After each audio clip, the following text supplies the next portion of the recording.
Yo guys, Floopes 900 here. Going to be going over my top 5 PS Vita games for this year. Gonna just get started here. Number 5 is Dengenki Bunko Fighting Climax.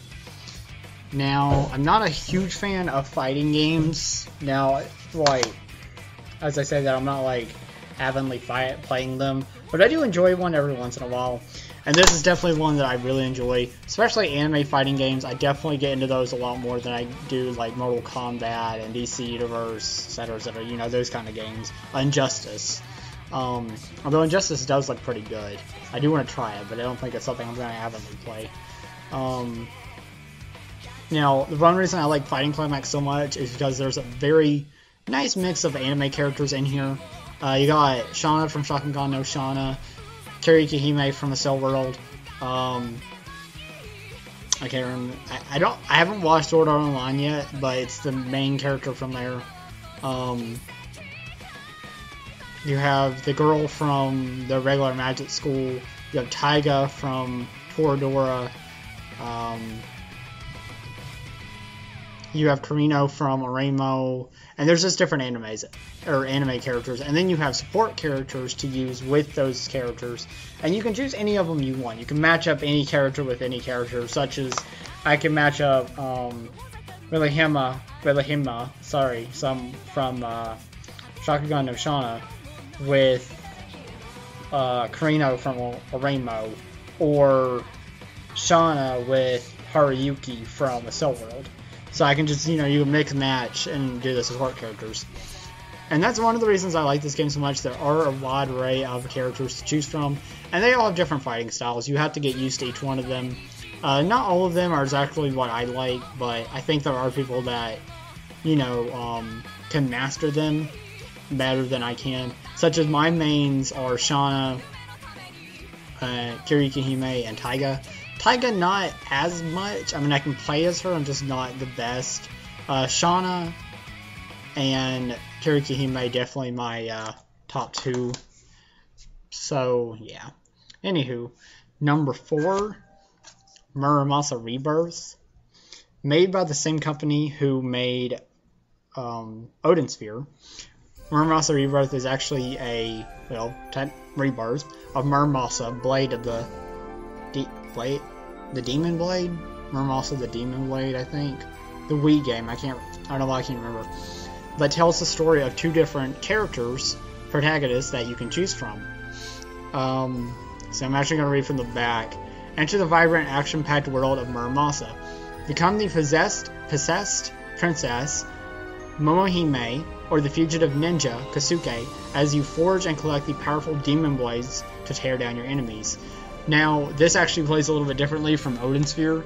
You actually collect demon blades, as it says, and the demon blades are what raises your attack and, raises your attack and does more damage.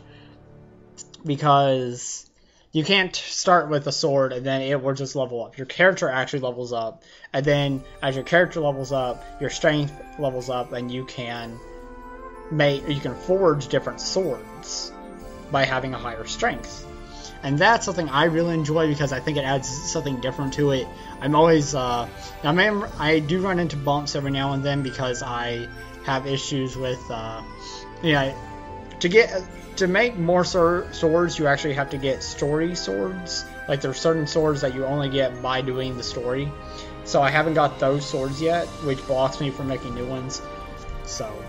But I do really enjoy Muramasa. I think it's a very fun game, very action-packed. Something you can just kind of sit down and relax with, I think. I mean, yeah, you have to keep on your toes, but it's still, I don't know, the scenery is just relaxing, the music's relaxing, great art style, fantastic art style, actually. I really enjoy Muramasa's art style. But, yeah. Number 3 is Corpse Party Blood Drive. Now, I haven't really beat this yet. I haven't actually beat Muramasa either. I kind of jump around from games to games if you haven't noticed. But Corpse Party I'm near the end of. And so far, I really love it. I'm on chapter 10, I think. I think there's only 12 chapters. That's not bad. But I really love the story that Corpse Party has. You start out that you're looking for a way back. Well, you're not really looking, haven't looking, but you're, oh, for whatever reason, I cannot remember the girl's name. Ayumi. Ayumi is looking, Ayumi Shinozaki, there we go. She's looking for a way back into, Heavenly Host to see if she can find the Book of Shadows and revive her friends. Now, this is all one big trick, and she ends up being stuck in Heavenly Host, which isn't really Heavenly Host anymore. It's actually called the Nirvana, which is an enclosed space that is basically makes you makes people see what they want them to see, such as Ayumi saw the Book of Shadows. I think Aiko saw something. I can't remember what Aiko saw. I can't remember now. But you see different things, and this is why you're drawn to that world. And once you get there, you are actually stuck. Now you have different opposing forces in this game. I don't know why I'm forgetting details right now. But there's an organization that is actually after the Book of Shadows for themselves, a coven of witches, basically. People that, do witchcraft and whatnot. They want the Book of Shadows for themselves, of course. Ayumi is from a lineage of witchcraft and a Shinozaki bloodline, which is known for witchery. So she goes in, finding, hoping to find the book, and all hell breaks loose. Her friends come after her, and it just kind of goes from there. I don't really want to go into detail because like I said, I haven't beat it myself, but I don't want to spoil anything for other people as well. So, number 2, Steins Gate. I have the UK copy, but Steins Gate is a wonderful, wonderful game to play. Definitely a great visual novel. You are Okabe Rentaro, and you accidentally make a time machine. You are Okabe Rentaro is head of the Future Gadget Laboratory, which is just a small little club type of thing that he has with his friends Daru and Mayuri. You meet different characters in this game, such as Kirisu Makize, or Makize Kirisu, sorry. Duh, last name first. Who is, her. You meet her at first at a convention, and then later find her dead. You send a text message to Okabe sends a text message email to Daru telling him about this, and then a chain of events happen, and he goes from standing in a crowded street to a street that has no one on it. It's the same street, but no one's there. There's like the satellite on top of a building. Well, it looked like kind of like a satellite. No one knew really what it was, but you then end up going to another convention with Daru, who then you run into Kurisu. And of course, Okabe's like, what the fuck? I saw you die. What's going on? Etc., etc.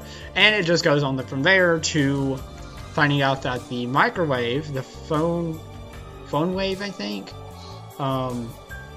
is actually a time machine.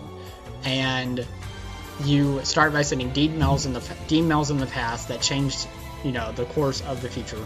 And then it goes from that to actually sending your thoughts, your memories in the past to the past you, who then gets your future, you get the future memories, and then you can kind of correct time. And it's a lot more stable than trying to do D-mails, because, you don't know what that person in the past is going to do. So, yeah. But definitely a wonderful game. I did a review on this game, should definitely check that out. And number 1 for my PS Vita games is, and if you know me, you probably know what's coming up, because I love this game. Criminalized Girls Invite Only. One of my favorite JRPGs of all time. Not just Vita games, one of my favorite JRPGs.